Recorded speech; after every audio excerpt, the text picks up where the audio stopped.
Hey everybody, sorry about the late reviews. My files got messed up and now I have to reshoot Hotel Artemis and Incredibles 2, so bear with me while I do that. So, take 2 of my Hotel Artemis 2 review about a week later. So, Hotel Artemis. Even now, as I read some of the reviews that still have been coming out, I'm a little upset because they say this movie's not good. Mediocre is what they usually say, and I'm a little sad because this movie lives, breathes, and dies by Jodie Foster. Her character, the nurse, or nurse, I forget which one, if it's the or not, and her assistant, Batista, or Everest as he's called. In the hotel, you basically have names given to you. No actual names given, which makes sense. If you're a criminal, you don't want everybody to know. Though you basically know everybody, so meh. But it's nice. The 2 brothers you see in the trailer is Waikiki and Honolulu. Honolulu's the younger brother. He gets shot. They go there. And the one thing I actually like is in the trailer, you see Waikiki has some bullet wounds in him, and he's not too bad. Reason for that, he's got a bulletproof suit, which I approve of, which makes sense. If you're going to dress in a whole suit and tie and make yourself look good, there better be a purpose to that. And stopping bullets, pretty good purpose. Especially in this movie. And oh man, I'm a little sad there's no real actual gun violence in this thing, but there's a good amount of violence from Dave Bautista's character, and in the end. But that's not why you come for this movie. You come for the characters and the interaction. And Jodie Foster, in all her interactions with everybody, is really good and enjoyable. And even Bautista has some good moments in this. It's kind of fun. You almost want this to be an HBO series or a Showtime series where they stick around and every week they get new patients or a new scenario. Just something. You could add a couple of extra characters, but I mean, that's what you get. So, reason why I think this movie's getting panned is if you're not invested with the characters or if you can't get over the fact that they're kind of one-dimensional, you're not going to enjoy this movie. And it's honestly understandable. Like it or not, this is not a have to see in the theaters type of movie. But it is a movie I feel you should watch.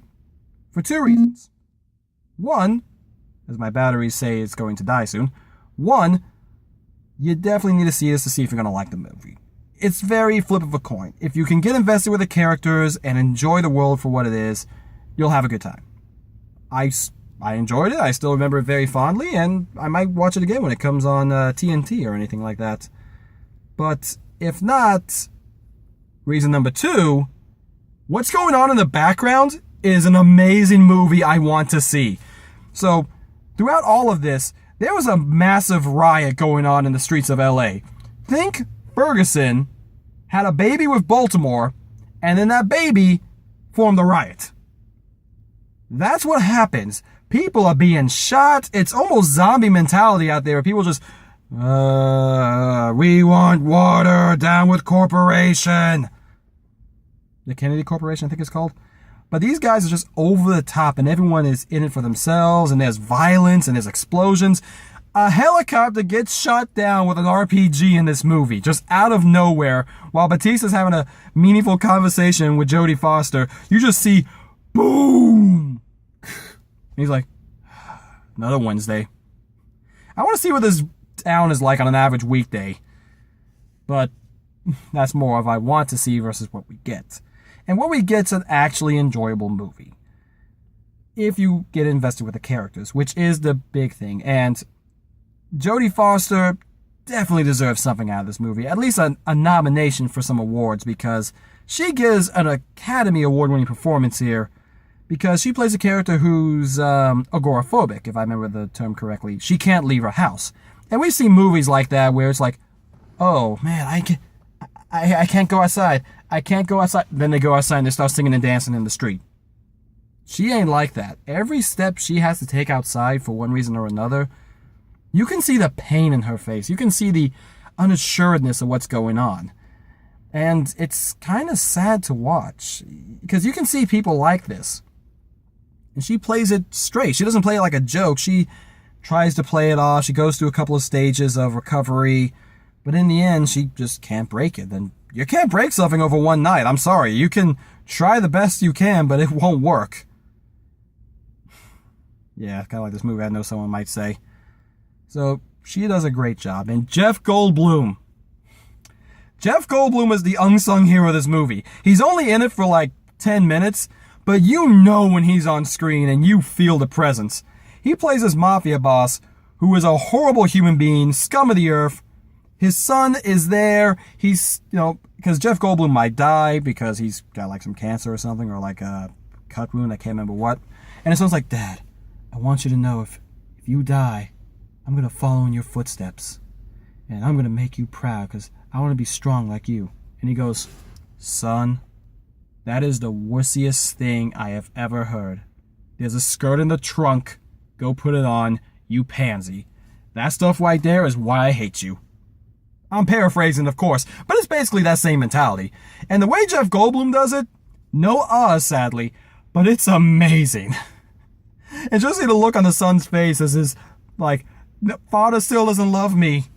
And father still won't love me once Dave Bautista gets done with me, and oh man. Bautista sadly doesn't do the bomb, but the violence at the end of this movie is enjoyable, even if it's only like 4 to 5 minutes. It's still fun to watch him basically just beat the crud out of these guys. So, final analysis, is this one you have to see in theaters? No. Definitely worth a rental at least to check out or just to have some fun. This is one of those movies where you could kind of sit back with a couple of friends and watch, like a pseudo bad movie, or if you're just binging some stuff on Netflix, it's definitely worth that. So, yeah, Hotel Artemis. I hope it did better. I hope it at least made money, because I would hate for this to be a flop. It's not flop bad. And this is what this year has been. There's been very few movies that legitimately have made me say, rage, legitimately madness, like you saw from last year. One's coming up, to be sure, but until that one happens, it's going to be interesting when I do my top 10 worst and best of this year. It's going to be tough picking, but will this one be on one of those lists? Who's to say? Will Jurassic World be on one of those lists? Maybe. Anyway, guys, as always, I'm Kevin Riley signing off, and I'll see you all next time. Later.